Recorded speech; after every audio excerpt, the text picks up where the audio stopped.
So who would you rather hear motherhood advice from? A 27-year-old childless lesbian pop star or a beloved seasoned mother? In my opinion, the choice is clear, but the internet stands divided.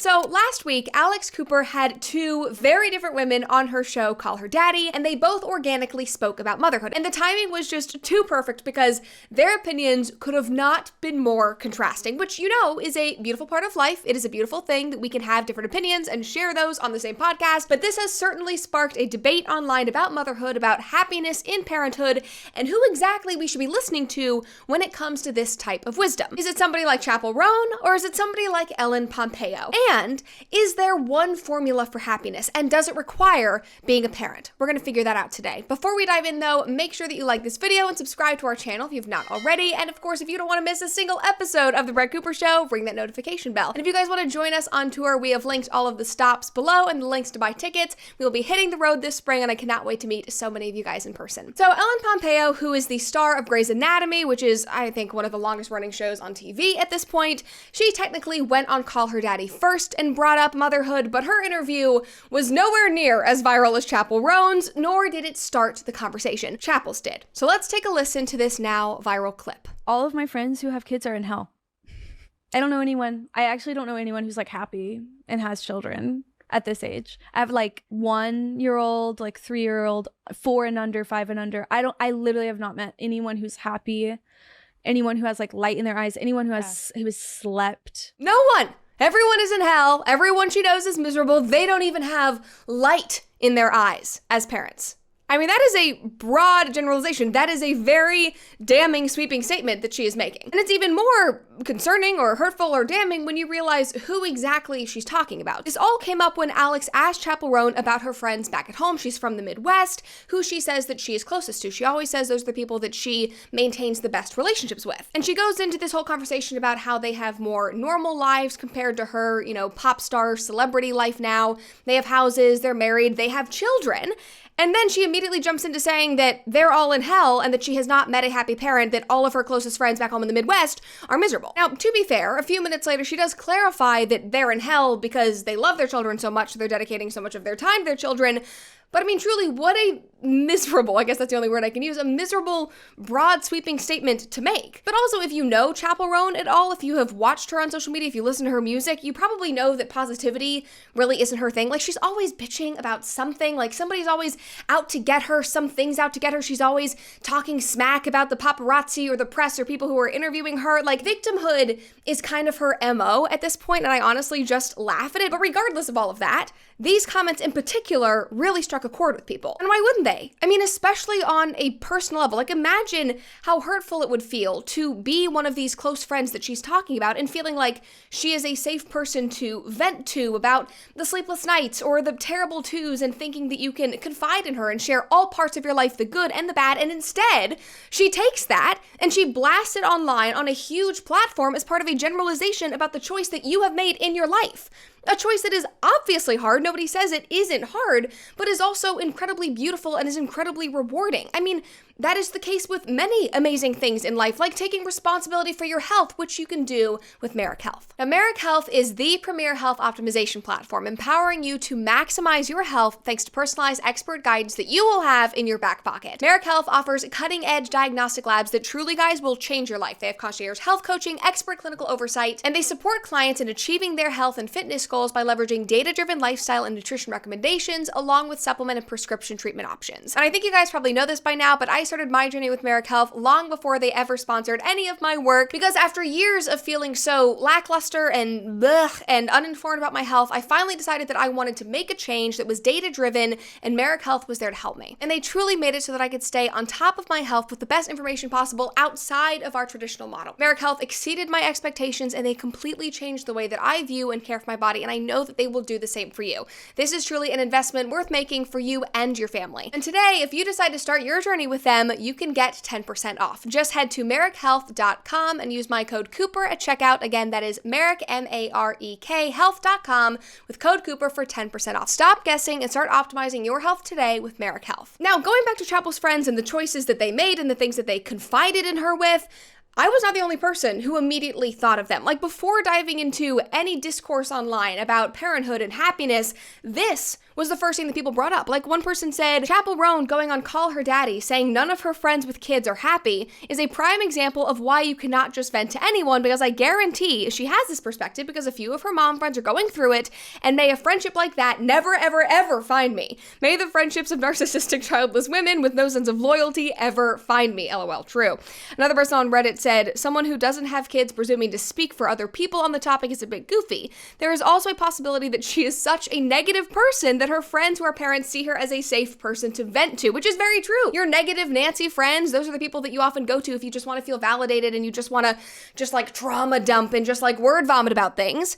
But usually, you don't expect them to be some kind of celebrity who then goes and basically rats you out online for millions upon millions of people. I mean, literally the last thing you want is someone to take your venting, especially about something that is as precious and private as your children, and then to have that be blasted online for such a large audience. And from afar, at least, it feels hurtful that that is how she allegedly genuinely sees her closest friends, that they are just miserable people who are in hell because of their miserable choices, and she, as Chappell Roan, is wiser and far above that as this childless 27-year-old Hollywood punk drag pop star, that she apparently knows everything about the world. But I will tell you who actually sounded wise on the Call Her Daddy podcast, and that was Ellen Pompeo. And she sounded wise because she didn't call anybody out, because she didn't paint any broad generalizations about half of the population. She didn't say that you must have kids, or that it is the easiest thing in the world, or the only way to find happiness, but she did talk about the depth that it brings to your life. I mean, she was literally glowing when she was talking about her children. Just take a look and just feel the contrast between these two statements. I'm not 100% at work when I have kids at home. I'm absolutely not. You cannot be a mother and have children and give 100% to your job. You can't, because there's a part of you that's somewhere else. You split into different pieces. You're no longer just you. And you know what that does? It makes you more soulful. It makes you richer. It makes you funnier. It makes you feel more. It makes you more empathetic.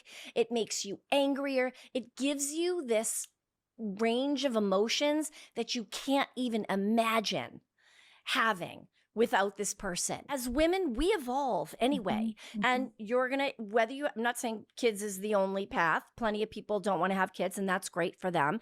But if that's something that you want, that's only gonna make you better. You know, you'll morph into that person who part of your being is a mother. And that's only a plus. I mean, the entire thing was a net positive. She didn't shy away from saying that it makes you angrier and it's harder and maybe you won't give 100% at work. But it's this incredible thing because of the depth, because of the purpose that it brings your life, and because of how it changes you as a person, which is always a good thing. We should always be striving to grow and evolve. And she's looking at this and she's saying, this is the most, for her, the most incredible way to do that. And I mean, you see people online and they're like, oh, parenthood is so hard. Yeah, well, nobody has ever said that being a parent is easy.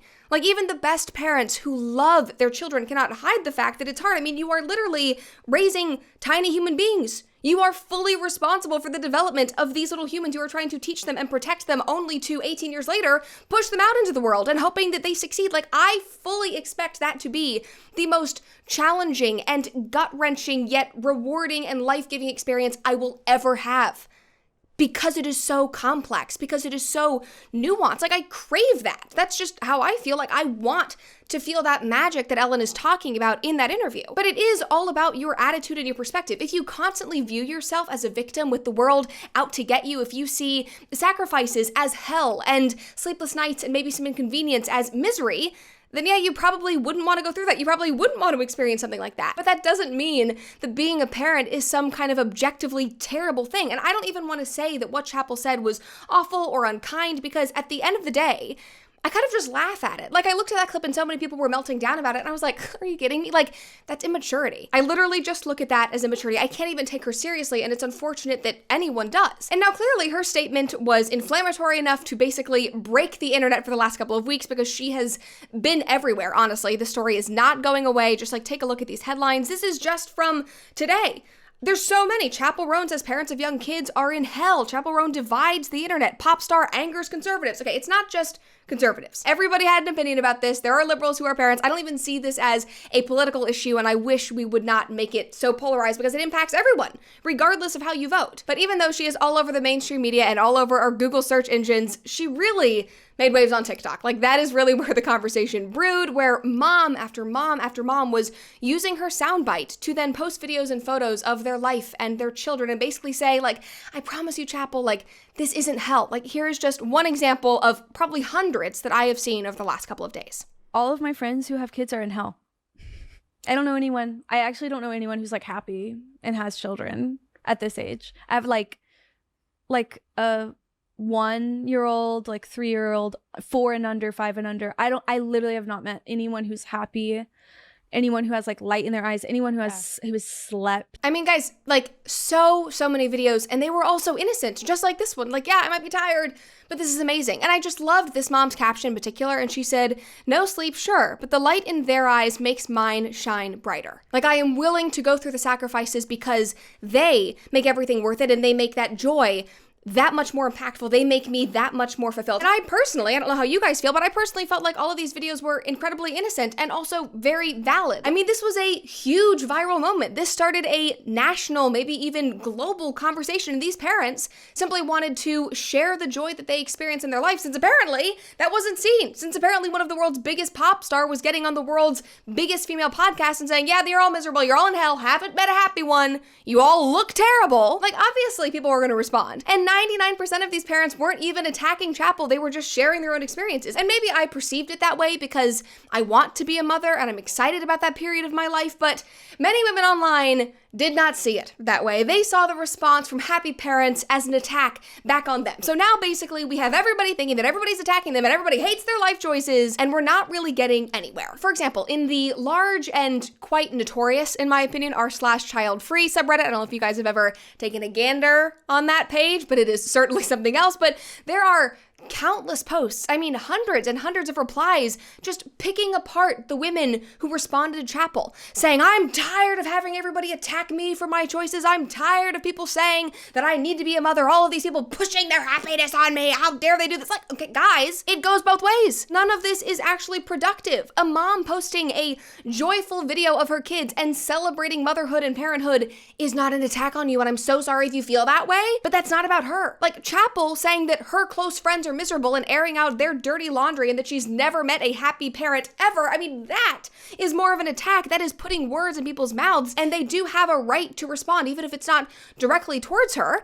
They have a right to comment on it. Like, the only thing that really needs to be silent right now are your firearms. And you can do that with Silencer Shop. And I know that y'all love your guns, so just imagine kicking your shooting experience up a notch. With a suppressor from Silencer Shop, your range days get even better and your hunts become unforgettable. Shooting suppressed is cooler, it is quieter, and honestly, it is just a hell of a lot more fun. And yes, silencers are totally legal, and Silencer Shop makes getting one easier than ever. Suppressor means tighter groups, less kick, and no more ringing ears at the end of the day, which is such a plus for somebody like me. And whether you are after that trophy buck like my husband is, or rigging steel targets, or just enjoying the range day with friends, adding a suppressor transforms your firearms from pretty good to downright awesome. And Silencer Shop has the biggest and best selection of suppressors, perfect for any firearm and any shooting style. But they also do more than just selling silencers. Silencer Shop is out there every day defending your Second Amendment rights and fighting for our freedoms nationwide. So head on over to silencershop.com/Cooper and see how much better your guns can be. Silencer Shop is the go-to spot for getting a suppressor, and I promise you will not be disappointed. Like, again, this should not be a political issue. This should not be an issue that only one side is talking about, or only child-free or only parents should be talking about. Like, for example, if I sat here and I said that anyone who doesn't have kids leads a miserable life, you would also have the right to respond. I would hope that you would respond because you have a different opinion than me. And that's also not honest of me to say. Like, I know tons of people who do not have kids who made the choice and are very happy with that. And guess what? That's great for them, because that's their life and their choice that they've made, and I wish them all the best in that journey, because obviously that is what they want. I know that that's not what I want, and I probably view happiness and fulfillment in a different light than they do and through a different lens, But again, that's okay. Now, where I do have a problem that very often gets manifested in this current situation is when people twist their own insecurities and their anger about their choices and then use that to attack other people. And that really is what's happening right here. And based on what I'm seeing from that child-free section of this conversation, they see a different choice as hell. That is what is driving this conversation. It is a choice that they don't want to compromise or sacrifice for, and that is literally what a USA Today writer said. Because in her headline, she said that she agreed with Chappell Roan, that she does think that moms around her are in hell. But when you actually read the article, when you get to the crux of her argument, you see that it's really that, to her, it sounds like hell to give up her current life. Just read this. She says, a big part of that is that I'm a single woman living in New York City. For now, this is exactly where I want to be. I can imagine having children would require me to either move away or drastically change my lifestyle, something I'm not ready to compromise on just yet. A white picket fence and a house in the suburbs is nice, but it isn't for everyone. I get to make those decisions for myself instead of just following the path I'm expected to follow. I'm sure my opinion could change if I met somebody who feels passionate about having children, but for now, I enjoy being childless in my 20s, so does Chappell Roan. Okay, great. That's totally fine. That is all you needed to say, but you don't need to conflate that with somebody being in hell and living a miserable existence. You are literally just saying, yeah, I don't want to change my life, and guess what? That is totally fine. But if that really is your issue, then be honest about it. I mean, you were in your article, like, don't lie about it. Do not project your insecurities over this choice or your indecision on the matter onto moms, especially not the moms that you know that you are calling miserable, that you are repeatedly saying have terrible, terrible lives because of the choice that they have decided to make. That just isn't being honest with you or anyone else. That is turning your decision into everyone else's problem to probably make you feel better or more virtuous about your current situation. And Clarkson Lawson, who I love on TikTok, put it well. Take a listen. It's a catch-22. Two things can be true at once. When you have kids, you sacrifice some of your freedom, and some people don't want to do that. So then they're miserable, and then they hold resentment towards their children for taking that away from them. But I think what it actually comes down to is we have a society that no longer values responsibility and no longer values sacrifice. So the idea of having children turns people off because the idea of doing anything for anyone other than yourself is something that is extremely foreign to the American public.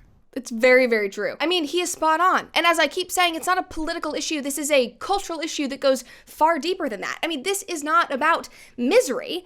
It is about sacrifice and what we value as a society. And for a lot of people, based on their principles and what they value and what they deem is important, that sacrifice does end up leading to deep joy and deep fulfillment. And again, make whatever choice you want. It is your life to lead. I'm not here to tell you what to do.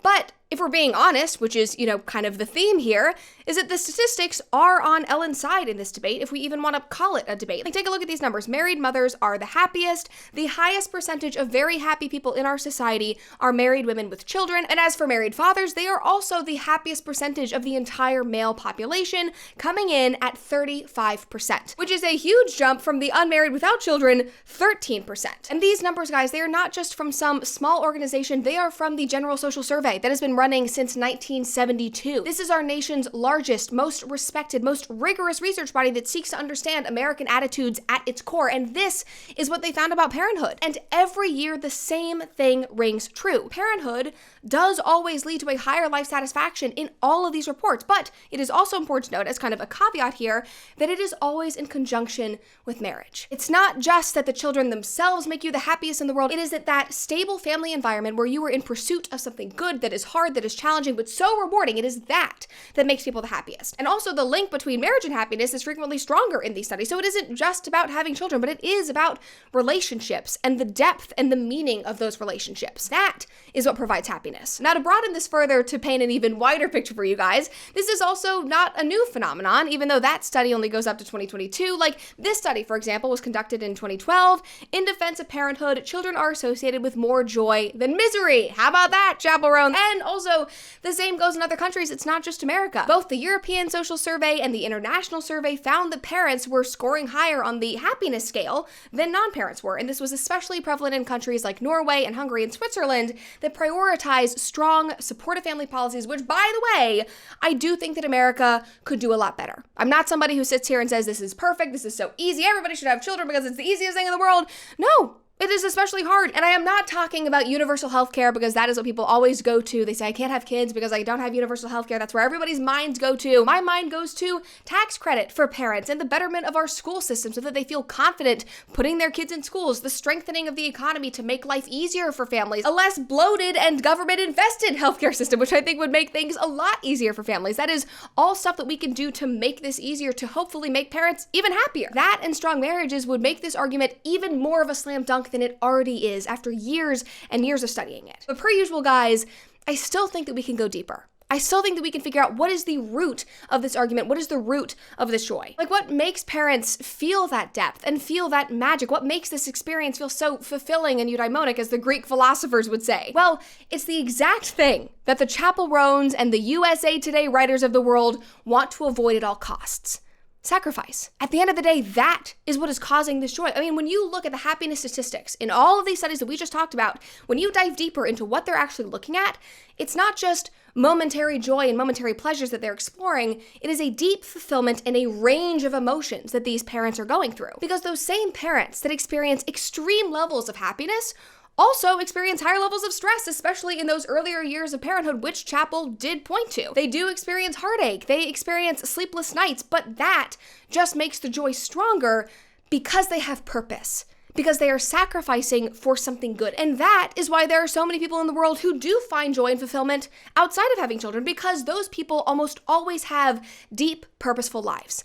They're not just floating around chasing material things, trying to be some hot single woman in New York City. No!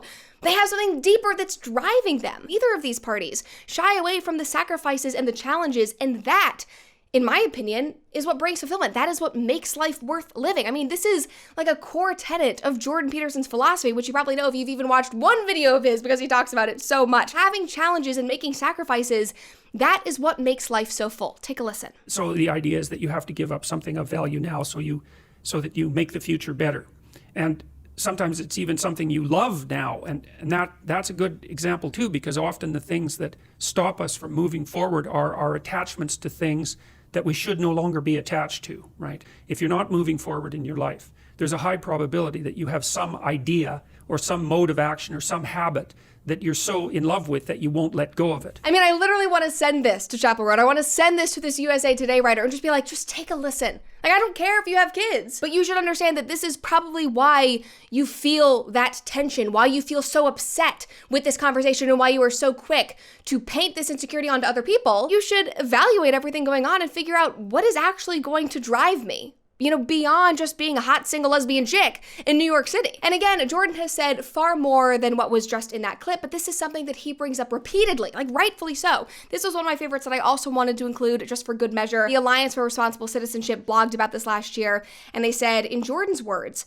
sacrifice is being willing to give up something in the hopes of attaining something of greater value, something that is deferred, mature, rich, and harmonious with the lives around you. It is integrating our personal desires with those of our family, our city, our nation. It is the higher principle that puts hedonistic self-gratification in its right place. And then this author jumps in to comment on what Jordan just said, and they wrote, stepping up into responsibility always takes sacrifice, and the life of responsible citizenship creates a virtuous cycle, an infinite upward spiral that carries us higher into prosperity, truth, and meaning. Sacrifice means together, we all experience something greater. This is the adventure that we are called to. This is the better story. And of course, that is up to each individual to determine for themselves, like what that story will be, what that higher calling is. But we should all be in pursuit of greatness and fulfillment and depth. That is not something that we should shy away from because we are worried about being uncomfortable, and that requires sacrifice. You can't avoid it. You can't go through life wanting to have a deep, fulfilled life and just avoid feeling the hard things and going through the hard things. That's just not how it works. And so when parents talk about the joys and the magic and the depth that brings them, this is the reason. It's not because they think that they're all better than us or that your choices are bad or that they're attacking you. It's because they most likely have experienced a deeper sense of purpose than the person who stays rooted in their current situation due to convenience or material gain. Like, that's just a fact. I'm sorry. The average mom out there has probably experienced more depth than Chelsea Handler, who has basically made her entire brand about not wanting kids on this premise, on the premise of convenience. Just watch. Oh, bonjour. It's me, Chelsea. I decided 5 minutes minutes ago that I'm going to Switzerland this afternoon. Guess why? Because I don't have children. That means I can pick up and go wherever I want, whenever I want. If my girlfriends want to go to the Bahamas on a Tuesday, what would I do if I had kids? Leave them in the car? Being child-free means you can travel the globe without anyone holding you back. If I want to do mushrooms in the middle of the afternoon on a beach in Ibiza, I can, and so can you. Just say no to kids. And of course, she's making jokes about all of this, but after like 15 years of this, it kind of becomes not a joke. It's like, okay, Chelsea, we get it. You want to do shrooms in the middle of the desert and you don't want to have kids, that's fine. But stop pretending that all of your comments are anything other than it is. You're just overcompensating because you do feel insecure about your choice. And she's not the only one. I mean, the other one that comes to mind is friggin' Seth Rogen, who very famously a couple of years ago said, "We're effing psyched all the time. We're laying in bed on a Saturday morning smoking weed, watching movies naked. If we had kids, we could not be effing doing this." And listen, that's their decision to make. I'm not here to tell them what is right and what is wrong, but they are choosing to not make that sacrifice. And the problem that I have with that is not that they're not choosing to have kids, because again, that's their life, but it's to take somebody else's choices and paint it as some kind of miserable hell just so that you can have some kind of momentary emotional gain and feel better about yourself. And I genuinely laugh about Chappell's comments because I'm sure that she thought that that was some kind of edgy and very introspective and inflammatory thing that she said, when literally parents hear these messages constantly. From every angle, from Hollywood, from social media, from pop culture, and they have been hearing it for years. So yes, the point of this entire episode is that we should all be willing to sacrifice and go through hard things and grow and make our lives better to bring us closer to fulfillment. And for that reason, I personally choose to revere parents and celebrate them because they are doing that every single day.